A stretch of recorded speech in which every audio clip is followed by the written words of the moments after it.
Are you going against the tide or are you going with the tide of market change? Are you having to convince someone to change their religion to buy your product?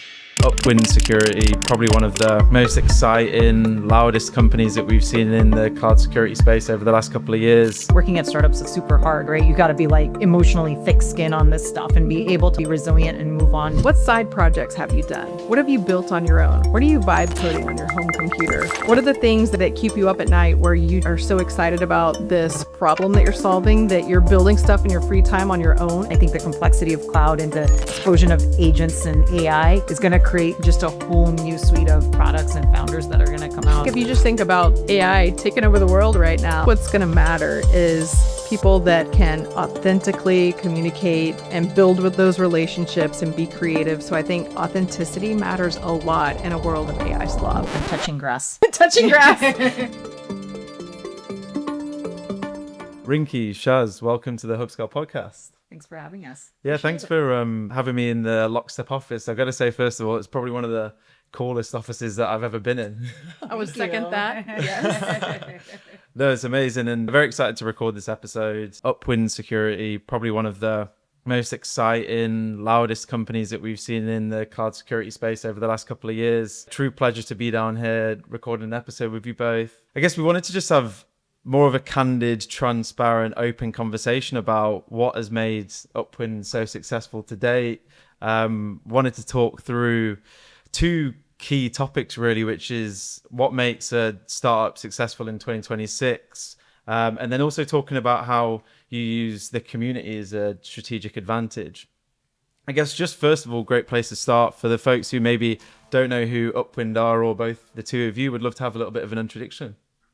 Sure. So Upwind Security, we are a cloud security startup. We just closed our Series B round led by Bessemer, but we've got, Greylock involved and Kraft and CyberStarts, a lot of other investors, but we are in the CNAP space. We were started just a couple of years ago, and it's been exciting from a growth trajectory of just seeing how fast everything's going. So even though we're CNAP, we also have API security use cases, AI security use cases. So it's a fun place to be.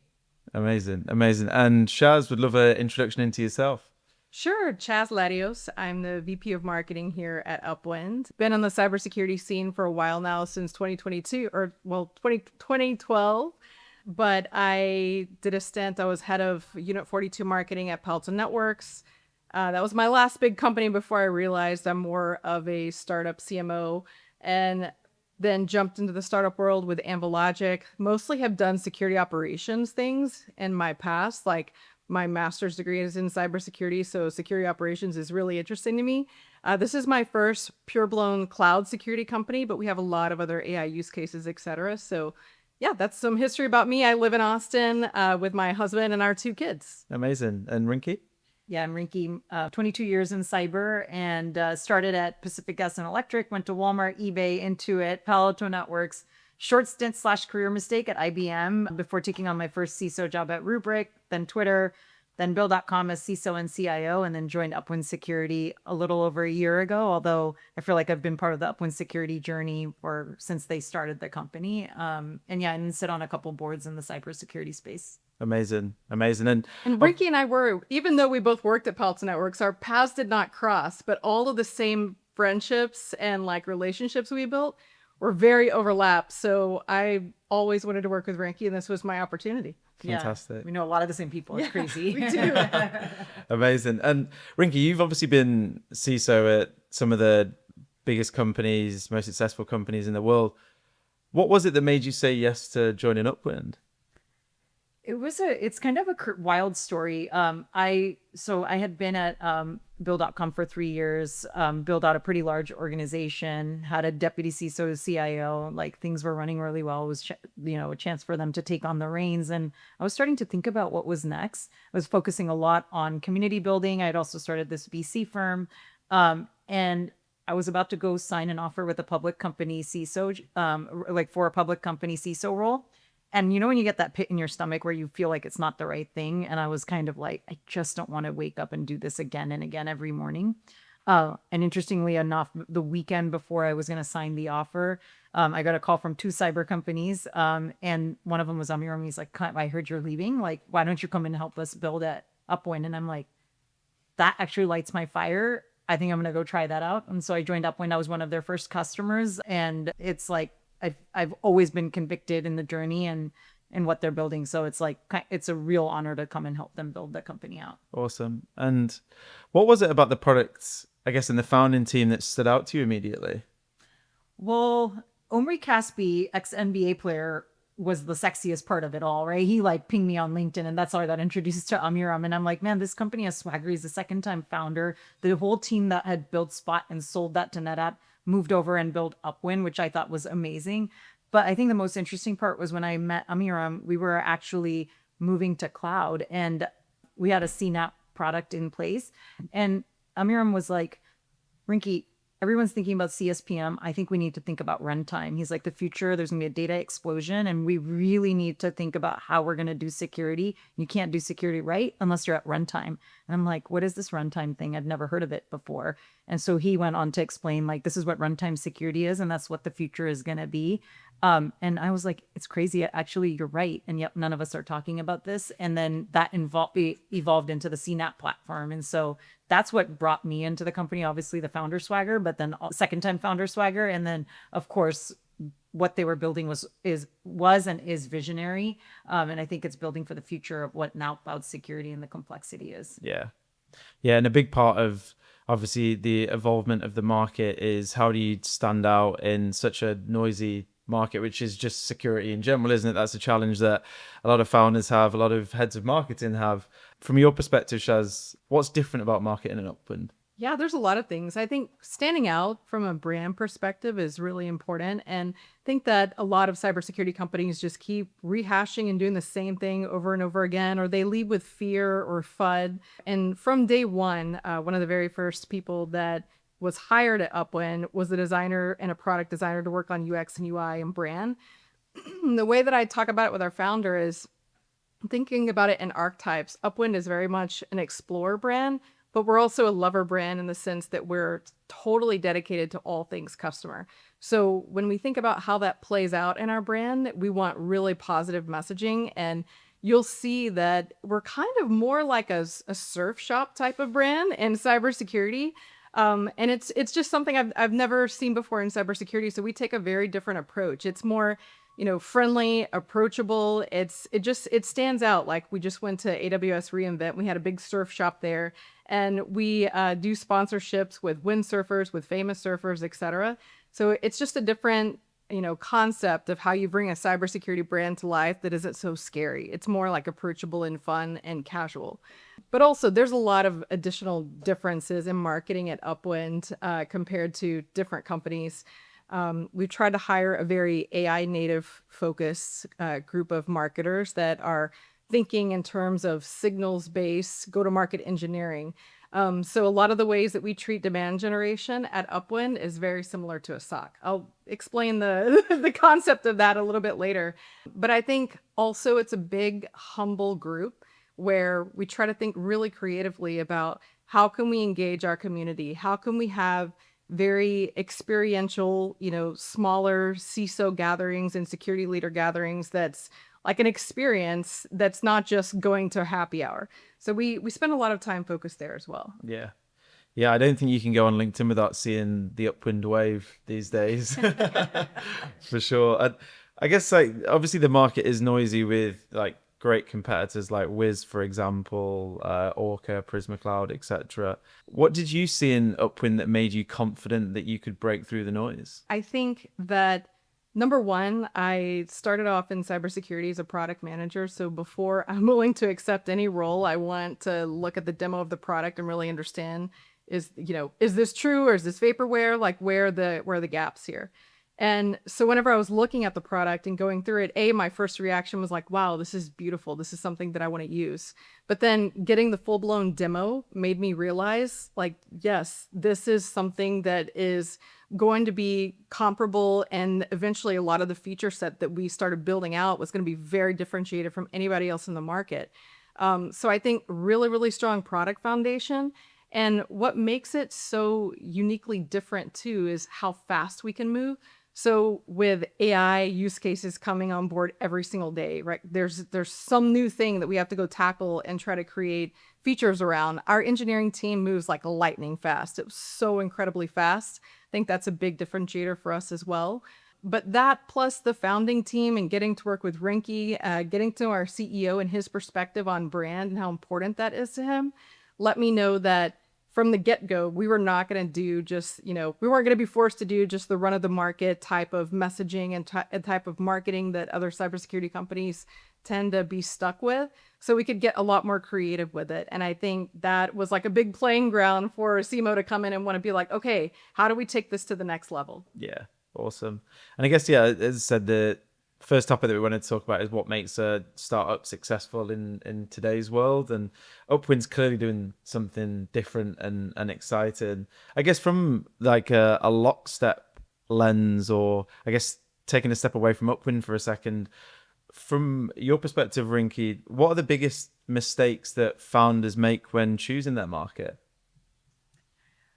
I think a lot of times I always say this, like, especially when I invest in founders, you want people that have fallen in love with the problem, not the solution, right? And so a lot of folks are like, we're going to go build in this particular space, but it's like, why? Why are you building in that space? What is the real problem that security people are facing that you're trying to go and solve? Like, forget about what market category that you fit in, but it's like, fall in love with the problem. And a lot of times you'll find like the way to solve it is maybe completely different than how you thought you were going to solve it. And I think that's a real core differentiator between like founders that have this passion and curiosity versus they're in love with what they've built.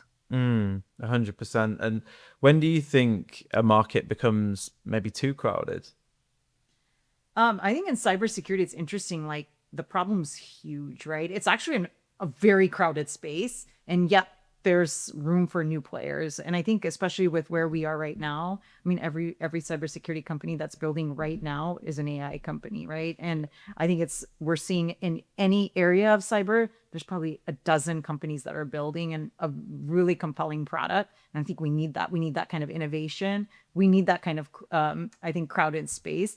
I think it's an interesting time for incumbents and what's going to happen. And I think the complexity of cloud and kind of the explosion of agents and AI is going to create kind of just a whole new suite of products and founders that are going to come out. And so I love the crowdedness of cybersecurity. I actually think we need it. Yeah. And to chime in there, I think where founders go wrong, shout out to Ross Hellick. If y'all watch or read Venture and Security, his blog, when I was evaluating Upwind and other vendors that I look at, he has this amazing blog that goes through the criteria of like what makes a good cybersecurity startup idea. And it's, if you haven't read it, you should go read it. But some of the concepts that he talks about, which really hit home for me, one example was like, are you going against the tide or are you going with the tide of market change? Are you having to convince someone to change their religion to buy your product? Because that is a much harder, longer sales cycle to convince them to completely change their religion, to buy into your philosophy and your idea of like the problem that you're solving. And I think a lot of more technical founders, they can be incredibly brilliant. I love working with technical founders, but also they can get stuck a little bit in, is this a feature, or is this a vitamin, or is this actually a painkiller? What does that look like? So is the pain really there? Or if you're trying to sell a product and you can show them that you can save a lot of money, but the pain to like switch to something different is so difficult that they're not willing to make that step. Like, you have to be really honest with yourself about the problem you're solving. Is it big enough pain, or is it just more of like a feature that someone can get by with and it not be a big deal? Yeah. And I guess just looking slightly adjacent to the actual product space, but the founders themselves, obviously a huge part of any business is the founders and their DNA. From the investment lens, what is it that you look for in founders that you invest in today? It's interesting because I invest in very early stage companies, and whether it's kind of early stage or not, and I'll get to this in a second, even if it's later stage, there's some other qualities, even as a customer, that I'm looking for from like the companies I'm partnering with. But for me, like when you're doing early stage, we just talked about it, like the product might change because you're still falling in love with the problem. So the product might actually be completely different than what you first invested in. It's about, are these founders the ones that I want to like attach myself to, coach? Do they listen to feedback? Are they passionate about the problem?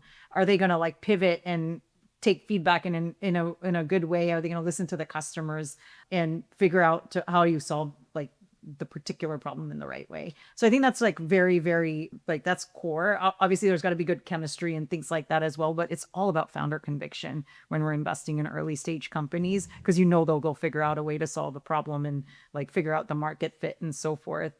I feel the same way as a customer too. And, it's one of the reasons I became a customer of Upwind. It's like, you want to make sure, like, are these vendors going to be with you through the thick and thin? Are they going to nickel and dime you along the way? Like, what is that relationship going to look like? Because we have tough jobs and you're going to deal with breaches and stuff. And you want partners that are going to really stand there next to you, even especially when they're early innovators. I think that making sure there's that relationship. Definitely. And from your perspective, Shaz, when you're looking at founding team that you want to join and commit the next 2, 3, 4, 5 years of your career to, is there anything else that you would add on to that? Yeah, I think there's a lot of things I would add on. Number one is, are they curious and open-minded to testing out new ideas and learning new things? Because, I mean, everything about marketing is changing every single day with AI, with market shifts, with everything that we're going through, right? So I want to see that they're going to be curious enough and allow that creativity to flourish, to try to test out new things and then measure and see if we can move forward with it because it's working. I think another thing is, do they have a really strong, I guess this is another way to say conviction, but do they have a really strong narrative and point of view? Like, what is the reason why they started this company? Why is this the problem that they're solving? Like, what is the unique take that they have on this? And have conviction around that, like, company narrative and point of view that's not watered down. Like, it needs to be somewhat of a hot take, right? I think that's really important. And then the third thing for me that I look at a lot is trust. Can they give you that level of trust, like as a marketing leader, to go and figure out what needs to be done with the amount of budget that we have, with the metrics that we need to hit, with the stage of growth that we're at? Is there that trust to go and go big in certain areas and then, bring it back and make sure that we're going in the right direction? But is there that trust and that reciprocity with the marketing leader and the CEO? Yeah. And talking about founders, obviously, Upwind, as you mentioned, Chaz, the first hire was a designer. What does that tell you about the founding team and what the vision is for the business? Yeah, it tells me a lot, actually. I was having this conversation with Times' CMO, who also their very first hire was a UX person, design, working on the product. And it tells me that they understand the importance in brand. They understand the importance and the user experience for the customer. And they are like modern and with it to understand that can make or break a deal. Like so many different companies, they may have a great idea. They may have an excellent product engineering org. But if the usability is crappy to use and like the end user experience for the security analyst or the cloud security engineer, whoever it may be, if that's a crappy experience, that just ruins the entire, brand and experience you have with the company. So brand is more than just the look and feel, right? It's also the experience of every single touch point you have with the company. So that tells me, like, at the core of what they're thinking about is putting customers first with the UX and the usability. And that's a big part of brand. Yeah. Is that a theme and a trend that we think is going to drive forward through 26, 27 and onwards? I'd say so. I believe so. I mean, I think usability and UI and an easy to use product. Like, look, AI tools and AI products are getting easier and easier and easier to use. Think about it from a usability perspective. So in a lot of ways, that's the competition. So yeah, it has to be a big investment up front. Yeah. Yeah, I couldn't agree more. I mean, I think that as CISO, and I've told Chaz this like so many times, I'm like, I don't even want to go anywhere to like look for anything. It's like, especially now with agents and like how you think about AI, I just want to ask the question and get what I need right then and there. And so like, I think actually like user design and how people are interfacing now has completely changed, and it's going to change even more. And I think that being at the forefront and thinking about that is going to be more critical than ever. Yeah. And how much, as you mentioned, like Upwind moves so fast, how much does product velocity matter in today's world? Table stakes, complete table stakes. I think that's my biggest lesson learned at Upwind is just when you have the speed where you can ship features that fast, there's like limitless possibilities, right? Like you are getting immediate customer feedback, and then you're able to push that out in real time or within the next day or within the next couple of days. Major advantage. And I think I underestimated how important that level of speed was. So to me, it's like table stakes. If you don't have that, you don't have a chance. Chaz and I were just like talking about this at lunchtime. Actually, I had like I got to go to the Tel Aviv office and meet the product and engineering team, where most of them were at the time. And I would go in like where the sun was barely rising, and I'd come out and it was dark, and the office was still packed, and people were building, and the energy was high. And I just came back, and I'm like, I've never seen a company like this in my life. And like I've worked at a lot of different companies. It's like it's not the speed, it's the dedication, and it's like with energy and passion though, right?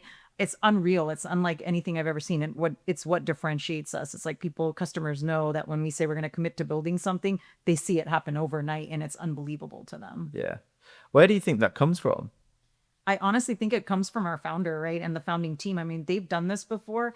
Expectations are super high of each other. And I always tell him, I'm like, you pushed me even harder than I know I could be pushed. We understand like what it's going to take to compete in this environment. Like we know it's a crowded space. How are we going to differentiate ourselves? It's going to be like with speed and quality. Yeah. And I guess adding on to that, how do you balance speed with security rigor? I mean, I'm at Upwind, which is crazy, right? Like think about how many Series A, I joined when we were Series A. How many Series A companies have a CISO? Right. Yeah. Very, very few, right? And so this was something that was very important from the beginning, and we, got a team that's building for the future. And that was a vision that the company had, and here we are. So I think that's like super important and critical. And the companies that get that right earlier on, they like really, really basically don't have to deal with that pain as they start growing and then have to re-architect everything. You realize that this is going to actually speed you up in the long run. Yeah. I would also say like the caliber of people that you brought over to Upwind, they're just a different breed of cybersecurity experts. So for example, we have a bunch of AI native marketers on our team, and we've been getting deep into Claude Code and how are we going to be vibe coding some of the internal tools that we have to analyze data faster. And they are not the security team of no. They're like, let's dive in. We now have weekly meetings where we have like sprints that we're running of these are the use cases we're trying to implement. And we're working hand in hand with Gaurav and Taylor of how can we do this safely? What's the right way to do it? And whenever we first came to them with, all the use cases that we wanted to build, and it's not just for marketing, it's around the company, they immediately were like, all right, let's wrap our heads around this. Let's pivot. Let's help you move faster. We know this is important to the business. So how can we work together and just like run this in agile sprints? Yeah. Yeah. I know you've touched on a lot around engineering product, but a big part of it is obviously the go-to-market motion and execution along that.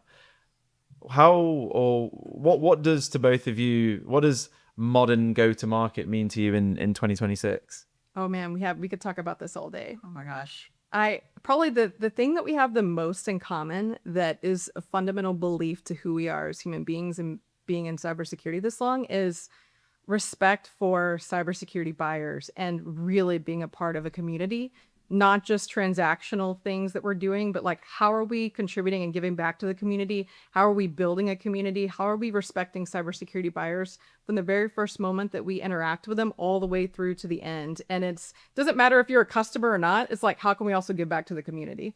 Yeah, for a long time, I feel like we lost our way a little bit in the industry. That like, think about what makes this whole ecosystem work. It's the cybersecurity practitioner. That's why all these companies exist. That's who's protecting the entire industry. And yet, like, we haven't put them at the front and center. And it's one of the things that Chaz and I actually bonded on, which is like the VIP in this whole equation needs to be the cybersecurity practitioner. They have a hard job. Like everybody wants their time. The company, the board, the executives, vendors, VCs, everybody wants the practitioner's time, and yet they haven't been put at the center. And when you think about what is it that they need, somebody to be there that understands their pain, like they can share success with, and like just a community that gives opportunities to them in ways that matter to them.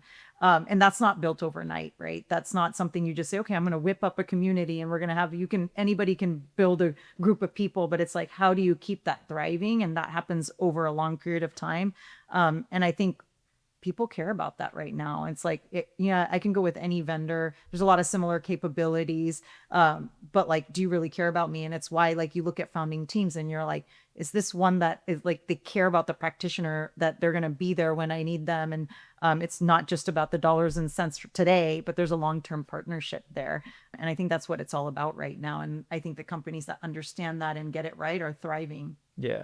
Yeah. And how important would you say is like online presence and branding for key executives across the business in Upwind, or advice for other founders and startups out there? I think Chaz mentioned it before, that like people love when people are confident and passionate.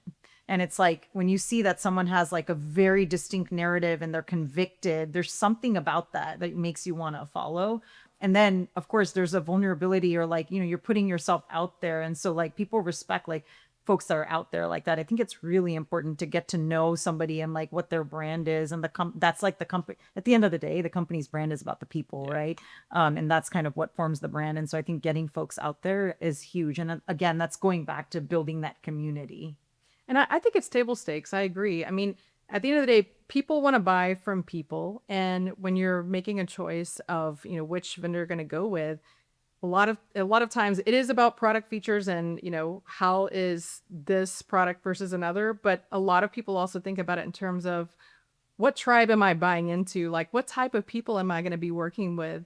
And I think those founder-led, executive-led presence in the areas where your ICP lives the most is really critical, because at the end of the day, people want to buy from people, and they want to understand what they stand for, and they want to be a part of that tribe, and they want to know who they are, right? Yeah, absolutely.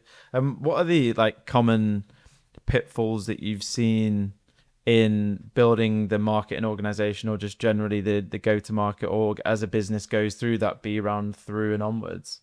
I think I'm incredibly data forward, and so I can see charts and spreadsheets and see the data, the findings just pop right out to me. And sometimes I realize that maybe not everybody is on that same level of looking at the data the way that I do. And so bringing everybody along the journey for, what the data is telling us and where we need to focus. But everything can't just be data driven. Like, there's a lot of gut, there's a lot of like conviction in what we're doing as well. But I'd say the data front for me has been an interesting one. I think like what gets people to the very early stage is being scrappy and like hustle. And then it's like, you're like, man, that founder has hustle, and they're like very scrappy and they've figured out things, and you look at them and you're like, oh, we've kept our expenses low and we've done this and that. I think as you get to like later stage, or bigger stage, it's all about systems. Like, what systems are you now putting it in place to make sure that you can scale? And it's like, it's tough because it's like a complete flip in thinking. And like sometimes founders get in their own way in this whole, and because it's a pretty big shift from going how you've been operating, and you've been commended for the operating in that way. And now all of a sudden it's like, nope, now you got to go spend. Now you got to go make sure you're investing in research or in development or marketing. And it's a big switch in thinking. And you can see like the founders that learn and make it through, and then the ones that are like struggling and making that switch. Yeah, I do think that flip is so critical of like, look, there are a bunch of Herculean guerrilla tactics that we were doing before that were working for sure, but you have to build the engine. You have to build a scalability with the systematic approach, and maybe you don't see the results immediately the same way that you would a guerrilla tactic, for example, but then you start to see it over time. And I think choosing the right moment to make that pivot is really important, but you have to make the pivot. And I think that is a really, really, really good point. Yeah. And I think you can do it, right? Even staying like nimble and lean. For you sure. can put systems in place with still being like frugal and being thoughtful. But it's like, you do have to say like, let's make sure we can scale this, because the company's going to grow. You need systems in place. Yeah. I think the opposite is true too, where we have had situations, I think before I joined, where maybe people tried to put in too much of a rigid process and system in place too early, and that completely collapses and breaks. So the timing of this is important, where you don't need to over proselytize it, if that's a word, but you need to be able to scale it at the right time and not overdo it from day one. That can also kill innovation and speed very quickly. 100%. Yeah. How do you balance between process but also keeping that level of entrepreneurial spirit, speed, confidence, and everything that you're doing, and not water down the business too much to the point where everyone is just kind of ticking boxes? Oh, I have a lot to say here. You go first then. Well, I think it depends on how fast your startup is growing. We are growing at an astronomical level. I mean, it is very fast growth. And what I've realized is that you can't plan a whole year in advance. That's impossible at the level of growth that we have. So I'm rethinking like processes and systems and the org structure every other month because we're at a different level that we need to be able to scale and do it that way. So we never see a process as some permanent thing that we're going to do for a whole year, because the business is growing and changing and scaling so fast that like right now it's like rapid iteration, rapid innovation. So we're taking things in more agile spreads. Yeah, it's like, it's so funny because one of the things I was so excited about, and like I got to experience joining Upwind after being at large companies, I'm so frustrated with process and bureaucracy and process in place just to have process and meetings to put together process. And I was so tired of it. And so I'm like, this is amazing. I just go to one person and then I get a decision and we can just go do things like big things, right? But then all of a sudden, now you multiply that. Now there's 10 people going to that one person. So when I think about process, I'm like, you're not putting a process in place just because I need to be the boss and someone needs to follow my process. It's how now we need a process so we can actually go fast. So that's got to be the thought process. Like, why are we putting this process in place? Maybe we need to have some controls in place, and we need to be able to move faster. So there's not bottlenecks on people, or there's not, you're maintaining a culture of the company in the way that you want. And so there's some kind of guidance on that. Yeah. And when you're growing so fast too, like not only are we growing so fast with customers and revenue, but we're adding so many new headcount, so many new people. There's a crazy stat where 50% of the company has been there for less than a year because we're growing so fast. So I think the more people that you add, like the more you have to rethink how those communication systems work, how the processes need to be redefined or completely thrown out altogether. Or can we have an AI tool that can do this much faster so we can scale faster? So it's like the more people that you add to it, it breaks, and then you have to rethink it and rethink it. Yeah. It's crazy you bring that up because like this is honestly my first time being at a company that's doubled in size in a year. Mm-hmm. And it's like, it's so true. It can become total chaos. Yeah. And chaos really fast and then becomes uncontrollable, right? So I think you've got to start thinking about that kind of how do you scale? Yeah. And going on to hiring, it's an interesting one because obviously the business is evolving and developing almost month by month, week by week. Do you hire for people for what you need right now, or do you hire for people with where you want to be in a year's time, or the type of people that you're going to need then? Yeah, great question. I think they have to have a wide range. So for me, it's looking out at least 6 months. But we're growing so fast, it's hard to know 6 months to a year from now, what is that going to look like? So I am looking for someone that's at least 6 months out, but that can also provide stability and create the processes and build from scratch, but also be okay with that earlier stage, chaos that naturally exists whenever you're doubling a company in a year.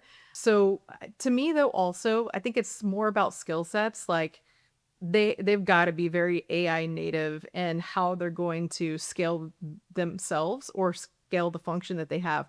Or I also want them to have really strong opinions and ideas, come to the table as an owner of thinking about a different way that we can do this. Like there's no room in startups, I think, for passive people who are just more in an execution mode. Like everyone needs to have that level of ownership and that hunger, but also the humbleness and the curiosity to accept other opinions and know that, we may have to pivot in a couple of weeks from now and do something different. We were talking about like the gloom and doom of AI. Like, I feel like we're hiring for aptitude these days because like I just saw this even this weekend. I'm like, my 17-year-old daughter, I'm like, help me with some video editing and stuff like that. I mean, what she was able to knock out in 10 minutes. You have to be learning all the time. Yeah. And so I'm like, I want to hire people like that. I always tell her, I'm like, just go work for Shaz because Shaz will take you under her wings and like she'll make you like a 100xer. And so it's like, and it's like the way that they're using AI and like how they find tools and it's like, they're finding ways like it's almost like the laziness factor. It's like, how do I do things really, really fast? I don't want to spend a ton of time to learn all these things. So they're like finding really creative ways to do things. And I think that's the future. And so it's like, yeah, we're going to need people with very, very high aptitude. They don't need to know like all the skills, but as long as they can learn really quickly, I think that's going to be like a big shift we see in the type of talent we're going to hire. And that's like different right now than I think any other era that we've lived in. It is. I mean, and it's changing so fast. Like now it's even more important than ever. No one's going to just sit there and tell you what to do. Like you need to figure it out. You need to be curious and playing with AI tools, playing with different things that potentially work or that won't work. So I think it's like that ownership and that massive curiosity. Yeah. At the speed that you're growing, you don't have the time to be able to sit with somebody every day and make sure that they're doing what they need to be doing. But I will also say though, I think cybersecurity companies sometimes can get into a rut where they only, like marketing teams, they only hire people with 5 or 10 years in cybersecurity marketing, right? We've had a lot of success hiring from outside of cybersecurity with just extremely raw creative ideas that they have no concept of cybersecurity, right? And they're learning it on the fly. I can think of like several people so far on my team like that they come to the table with like these radically creative ideas because they haven't been doing this for 5 or 10 years and seeing the same thing over and over again. So we've had a lot of success there as well. Yeah. And I guess that's part of the definition of what a modern GTM is really, isn't it? It's like breaking the mold, not hiring the same people that everybody else would hire. How do you find... Sorry, we're definitely going off on tangent on hiring here, but I find it quite fascinating. Yeah, I wonder why. It's a great topic. It's a great topic. I'm in my sweet spot now. No, if someone's not been through a growth phase like Upwind before, how do you know that they're going to be right to be in that environment, would you say? It's kind of the same thing as I said about founders, because like I've had to be put in my own place several times, right? Like forget about Series A company. Like I don't know what rubric was at when I joined. That was the smallest company I worked for before Upwind, and they were like ready to go public, right? So they were very late stage. And there's a lot of things that I'll bring to the table on how I think about things. And I realize that, oh, I need to like rethink, like it's kind of like reframe thinking given where we are at, right? So you have to be able to take that kind of feedback, which is hard, right? Especially as executives that have worked in the industry for a long time. We know what we're doing, right? And so now all of a sudden you're like, no, you got to like rethink because now these guys know what they're doing in this environment. So there's a lot of like, you've got to look for people that are agile. They're willing to take the feedback, not take it personally, because working at startups is like super hard, right? You got to be like emotionally thick skin on this stuff and be able to like be resilient and move on, take the feedback and like grow from that. And I would add, the last thing I would add to that is that like, I do think that also being at early stages, make a call on talent that's like not a good fit pretty quickly, right? And so, and keep that going. I think that's what's going to keep the company thriving. And I think there are things where you can identify that scrappiness in other people, even if they've been at a big company. So a lot of big companies have like a division that focuses on all of the startups that they just acquired. So it's like that intermediary between startups going to corporate. And at Palo Alto Networks, even at SecureWorks, I worked in those functions, and at VMware as well, where we were working with a lot of startups. So there are a lot of bigger company people that have the startup mindset. But for me, it's like, you know, what side projects have you done? What have you built on your own? What are you vibe coding on your home computer? Like, what are the things that keep you up at night where you just like are so excited about this problem that you're solving that you're building stuff in your free time on your own and you're like really scrappy and teaching yourself new skills? I think that's a big part of it too. Yeah, like being a sort of self-startedness, like that kind of stuff has to be there. Yeah. What side projects are you working on? Yeah, I love that. And just bringing it back to Upwind, obviously, as we've already spoken about pre this podcast, the alignment between security, marketing, go-to-market in general is definitely more modern. Please, give us a bit of insight into how it's all structured at Upwind today. Yeah, I can kick this off. Yeah, go for it. Like it was really interesting. So I joined Upwind without a clear job description. And I told Amir, I'm like, what am I going to do for a Series A company? Do you even need a security team? He's like, we're definitely going to go get FedRAMP certified. We're doing all these things. Like we're at that point where we need a robust security program. So it's like, okay, I'm going to come and be the CISO and CIO for the company. 2 weeks goes by, maybe a month. And he was like, Rinki, take on marketing. And I'm like, what? WTF? Like, I know nothing about marketing. He's like, no, you get your people, or you get the security people. And so he's like, just go build it. And like, in my mind, I'm like, I understand brand and awareness, and I can get really creative on events and things like that. But I don't really know marketing. So I took on marketing, and it was like a pretty massive transformation that we had to go through. And I was like I think a couple months in, they're asking me for data and all this stuff. And I'm like, what tool and what thing? And I'm like, I need a marketing leader in here. And so we like interviewed, and we're really fortunate that we found Chaz. And so like I think with the community that I have, and then Chaz, like she's got a master's degree in cyber. She was gonna go be a CISO, but then she's like engineering brained around marketing. We just had like amazing chemistry on how to like we can be very unique in building that go-to-market engine for the future. Like a lot of things that people have been talking about but haven't implemented, we've done at Upwind. And I think just like what Chaz has done, and I think what she did in 3 months, there were like companies that had been trying to build that for years and hadn't gotten it done. So it's like incredible what we've been able to do. It's crazy. No, thank you. And also to brag on her, she says she doesn't know a lot about marketing, but you have 40,000 followers on LinkedIn and she can build an audience. I think that is one of the hardest skills in marketing, is like being able to build an audience and just be a natural community builder. And Rinki has that in spades.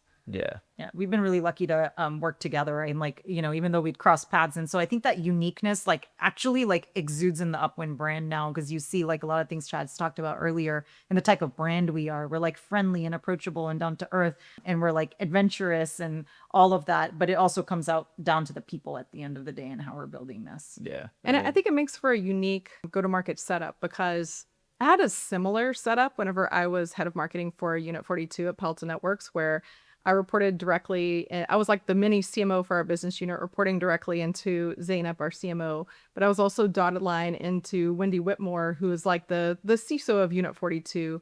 And being that connected, like the way that our teams are so close from a security and marketing perspective, we make sure that everything we're doing is going to be seen well by our ICP, by our buyers. Like there's a lot of collaboration on, I don't know, should we invest here? Does that make sense? Like you as a practitioner, Gaurav, are you going to actually want to go to something like that? Or is this messaging sound like it's too fluffy and too, you know, full of marketing buzzwords? So the collaboration makes sure that the marketing team puts our ICP and our buyer at the centerfold of every single thing that we do, every investment, the way that we think about messaging, all of it. And that's at the heart of good cybersecurity marketing teams. That's what they have to do anyway. So it's just easier to collaborate and be that close with our team. Amazing. And the second topic that we want to talk about was the community. And obviously we've spoken a lot about that already through the conversation so far. So I can already tell how important that is to both of you. From your perspective, Rinki, obviously it's something that you've been building for many years now. What does community, the word community, actually mean to you?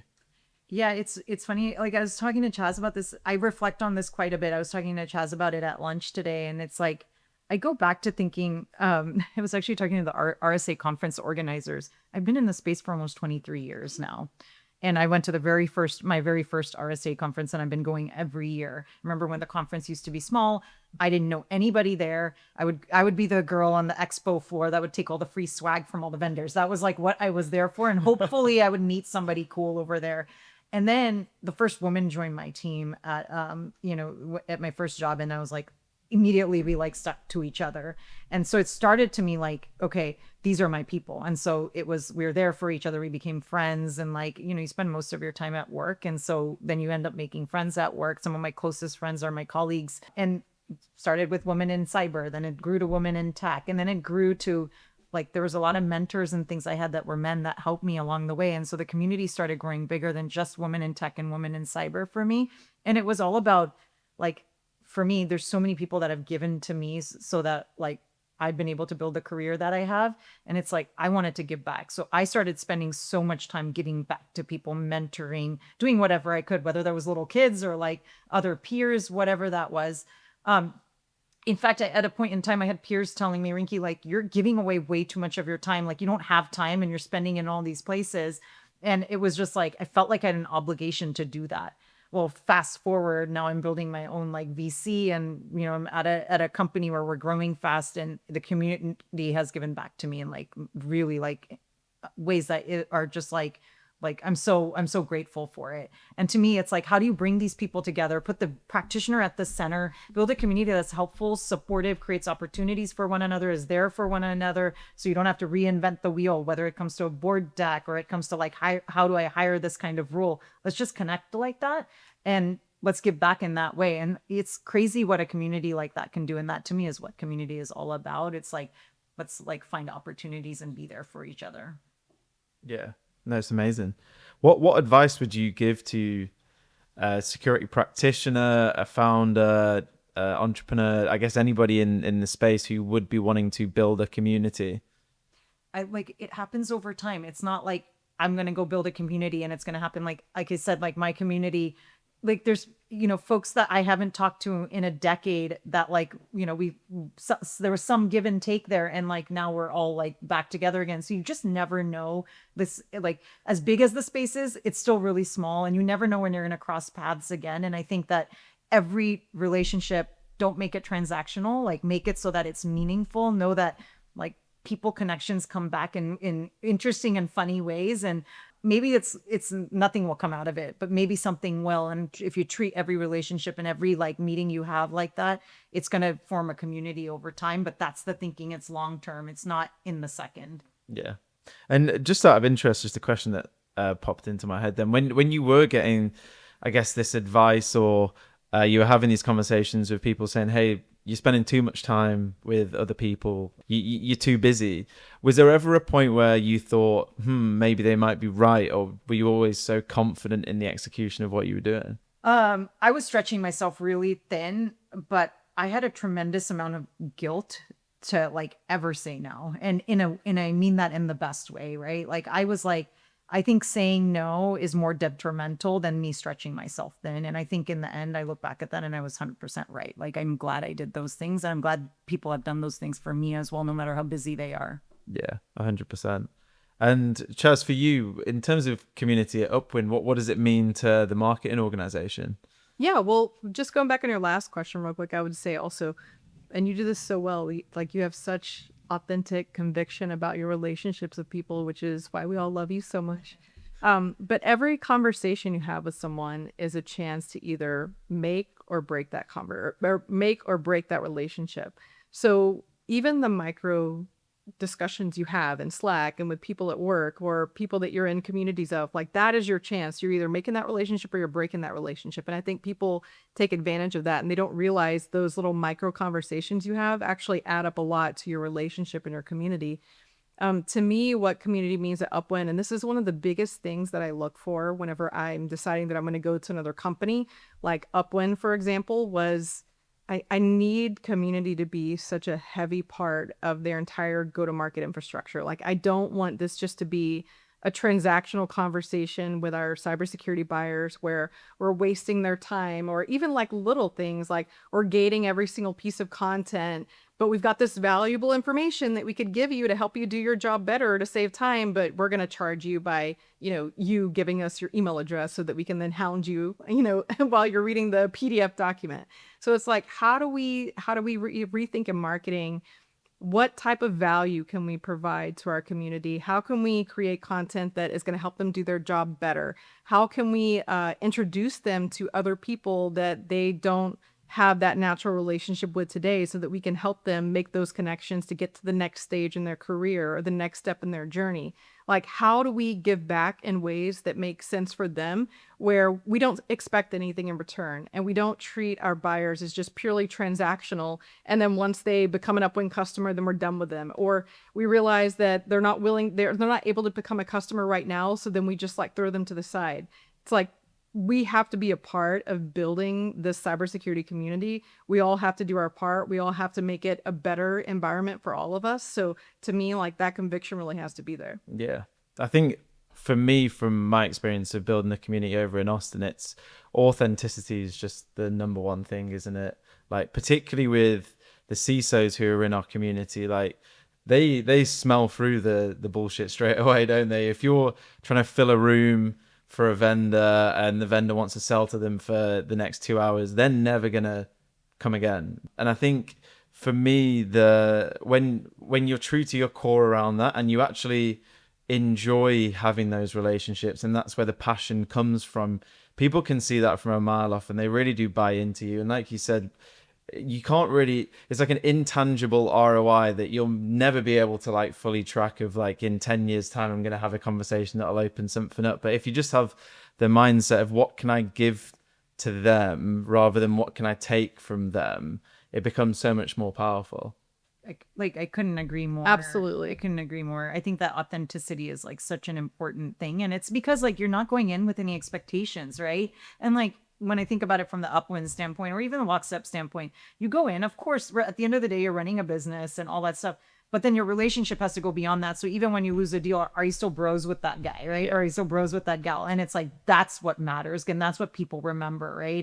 And the opportunities will like come and go, but those relationships, they're going to be meaningful for longer than like just that business transaction. Yeah. And like if you just think about AI taking over the world right now, that's what's going to matter is people that can authentically communicate and build with those relationships and be creative. So I think authenticity matters a lot in a world of AI slop. And touching grass. Touching grass. Making sure the world is real. Touching grass. Touching a lot of grass. I She's guess saying this because I'm always talking about the AI 2027 report.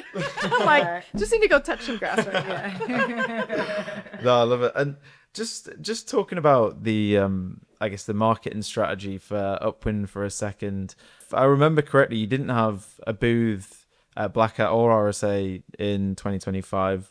Why? Yeah, it's a good question. I joined the company, I want to say towards the end of July. And I think at that time, the way that our founder and that Upwind was thinking about it was like, look, we had only been selling this product for maybe a year. And I think the first year they did go big at a lot of different booths, etc. And I think that second year he wanted to test out, like, how do we do this with community? Let's go back to the basics, the bare bone basics of building this community, building these relationships, having more intimate in-person events rather than like being on a showroom floor with the lights and sounds and everything being chaotic and crazy and it feeling more transactional. So even this year, we're taking a very different approach at RSA. You're not going to see us on the showroom floor. We don't have a booth there. Instead, about 2 blocks from the Moscone, we've rented out the entire 3rd-story building of a really cool looking like industrial building there, and we're turning it into the Upwind High Tide House. So we'll have our surf shop with all of the swag that you can come get, but we're doing like a lot of video talks. And we're going to have pedicabs that go bring our prospects and our customers and community members to come and have meetings with us in a less chaotic, crazy environment to really have more of those authentic relationship building conversations in a better space that's not so chaotic and crazy. So, but you will see us at Black Hat. We'll be there. But Amazing. Yeah, I think the more intimate, smaller events land so much better from my perspective. Like we were saying before, like the happy hours where there's so much noise and there's so much going on and you're chatting to somebody for 2 minutes, then someone taps you on the shoulder and then you turn around, there's just so much noise going on. Whereas when we've done stuff like even pickleball, for example, where you've got 2 hours on a Friday morning, you're playing pickleball with some friends who you then build a relationship with off the back of winning or losing a game, and you're sitting by the side just having good quality conversations. You can't, like, there's no comparison really there. So yeah, and as a brand, we're not the type of brand that's going to have this big, giant, flashy booth with goats and petting puppies. That's just not core to who we are. Instead of spending those millions of dollars, we'd rather go host a series of CISO surf camps or security practitioner surf camps where like we're connecting with them in this really unique, interesting experience. amazing. Have you learned to surf yet, Rinki? I have gotten up on the board and had one successful ride. And then like when I tried again, the surfboard hit me in the head. And I'm like, I don't think I want to do this. I'm too old. Oh, I love that. Well, no, look, honestly, I really enjoyed the conversation. I really appreciate you inviting me down here and coming into this amazing office. Just to wrap things up, really, if you had to describe what the future holds for Upwind from both of yourselves, what would you say? I think the future is huge for Upwind. It's why I'm here. I'm so convicted. Look at what we've done in just like the year and then the last, 2 to 3 years that Upwind has existed. I think like just with what's happening in the cloud security market and the advantage of when Upwind started and kind of the mindset at which we started, I think it's going to be the future of cloud security and how you do things. Yeah, massive success for Upwind and this company. I mean, picking a market category that's growing that fast and their entryway into CNAPP, if you look at all the existing players, you know, a lot of them are at the very end of their fundraising rope and some of them are being acquired by bigger companies. So Upwind is just at the beginning and they have the magical talent and engineering to build as fast as possible. Like we see it in the numbers every single day. I don't think that's going to change anytime soon. Amazing. Well, thank you so much for coming on. Oh yeah, thanks for having us. Thank you. We really appreciate it. Yeah, No it was worries. fun.